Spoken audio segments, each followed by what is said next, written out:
കെ.വി. അൻപു നമ്മളോടൊപ്പം ചേരുന്നു. നമസ്കാരം. താങ്കൾ എങ്ങനെയാണ്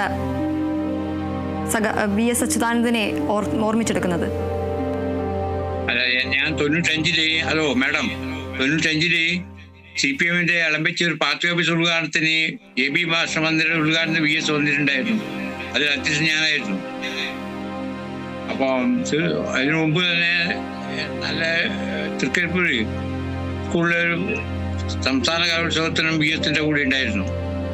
ധീരനായ നേതാവായിരുന്നു, നല്ലൊരു കമ്മ്യൂണിസ്റ്റുകാരനായിരുന്നു. 3 പാർട്ടി നേതാക്കളിലെ EMS, AKG, VS 3 ആളായിരുന്നു ഞങ്ങൾക്ക് ഇഷ്ടപ്പെട്ട കമ്മ്യൂണിസ്റ്റ് പാർട്ടി. ഞാൻ ലോക്കൽ സെക്രട്ടറി ആയിരിക്കുമ്പോഴായിരുന്നു ഈ ഓഫീസ് ആരംഭിച്ച് ഉദ്ഘാടനം AB ഭാഷ മന്ദിരം ഉദ്ഘാടനം ഉണ്ടായിട്ടുള്ളത്. ഹലോ, കേൾക്കാം, പറഞ്ഞോളൂ. അപ്പൊ നല്ലൊരു കമ്മ്യൂണിസ്റ്റ് പാർട്ടിയുടെ അതുപോലെ തൃക്കരിപ്പൂരിന്റെ പല പരിസരത്തും കാസർഗോഡ് ജില്ലയിൽ അദ്ദേഹം വന്നിട്ടുണ്ടായിരുന്നു. ഇന്നത്തെ MLA രാജഗോപാലൻ നടക്കാവുന്ന പരിപാടി ഉണ്ടായിരുന്നു.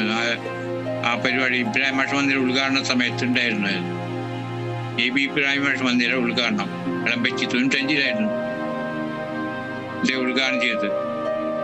അവർ ഉത്തമമായ കമ്മ്യൂണിസ്റ്റുകാരനായിരുന്നു, നല്ല ബോധ്യം എനിക്കുണ്ട്. അതുകൊണ്ട് തന്നെ അന്ന് ഞാൻ ലോക്കൽ സെക്രട്ടറി ആയിരുന്നു, കർഷക തൊഴിലാളിയായിരുന്നു. ശരിയാ. ഹലോ, വളരെയധികം നന്ദി ശ്രീ കെ.വി. അൻപു.